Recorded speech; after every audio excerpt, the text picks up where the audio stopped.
Total team India 9 batsmen కలిపి 105 runs చేస్తే అభిషేక్ శర్మ ఒక్కడే 135 రన్స్ చేశాడు. అది దా స్టోరీ.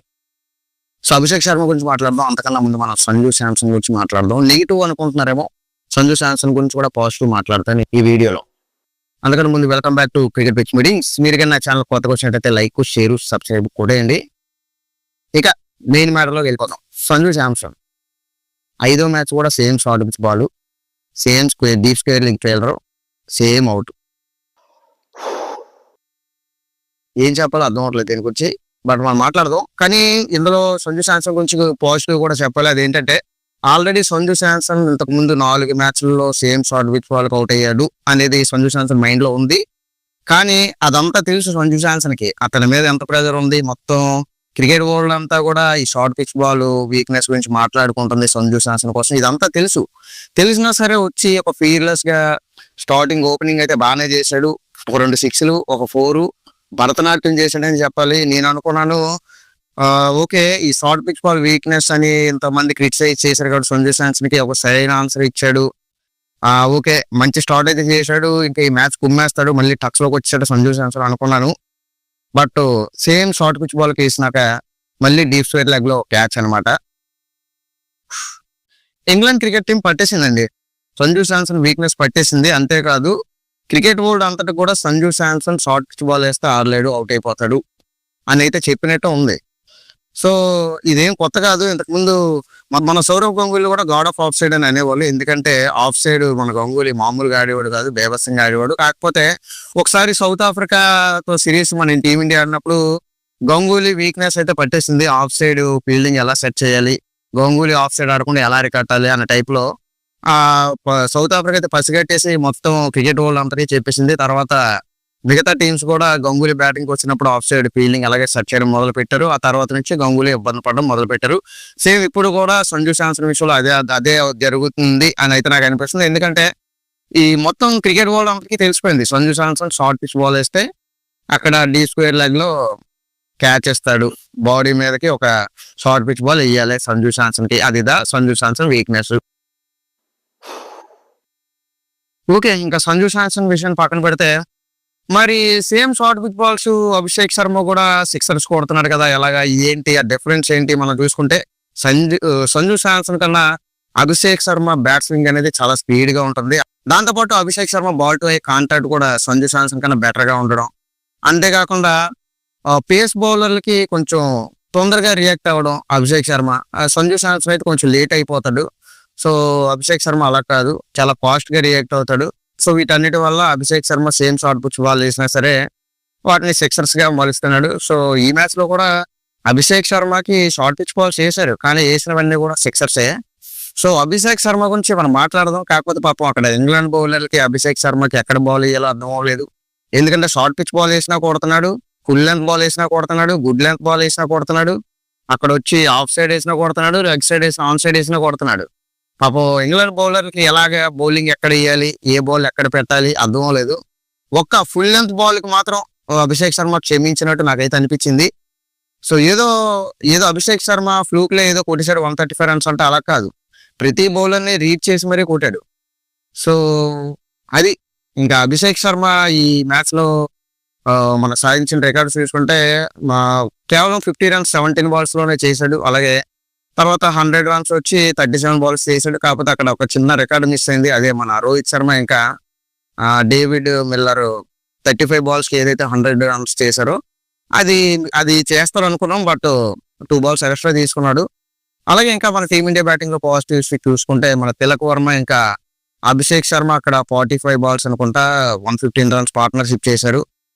దాంతోపాటు ఇంకా మన శివం దూబే ఒక 30 runs చేశాడు. ఇంకా మనం చెప్పుకోవాల్సింది అభిషేక్ శర్మ గురించి. అభిషేక్ శర్మ 135 runs ఎలా చేశాడో మీరు చూశారు.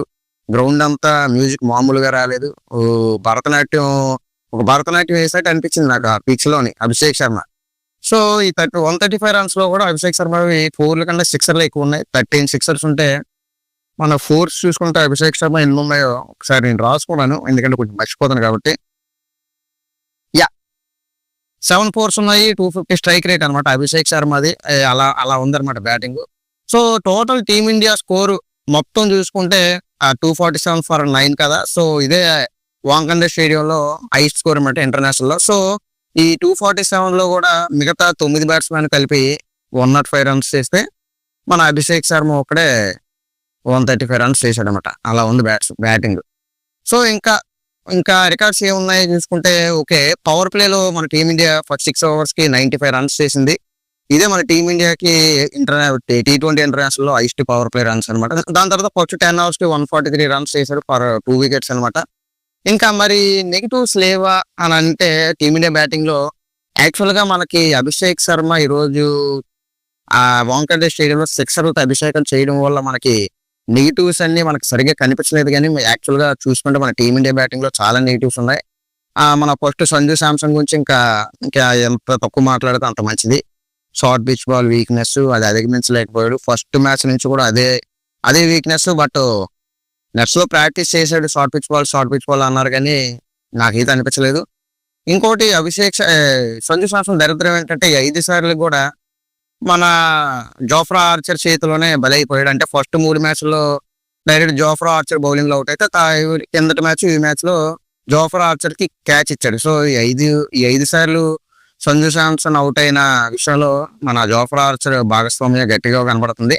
దాంతోపాటు ఇంకా మిగతా నెగిటివ్స్ చూసుకుంటే అక్కడ తిలక్ వర్మ, నెక్స్ట్ సూర్యకుమార్ యాదవ్ కానీ, రింకు సింగ్, ఇంకా ఎవరు చూసినా సరే వీళ్ళందరూ కూడా చాలా తక్కువ స్కోర్స్ గా అవుట్ అయిపోయారు. మనకి ఏంటంటే అభిషేక్ శర్మ 135 రన్స్ శివతాండవం చేయడం వల్ల మనకి ఈ నెగిటివ్స్ అన్ని కనిపించలేదు. కానీ యాక్చువల్ గా అభిషేక్ శర్మ ఈ మ్యాచ్ లో ఆడకపోయి ఉంటే మేబీ మ్యాచ్ రిజల్ట్ వేరేగా ఉండేదేమో.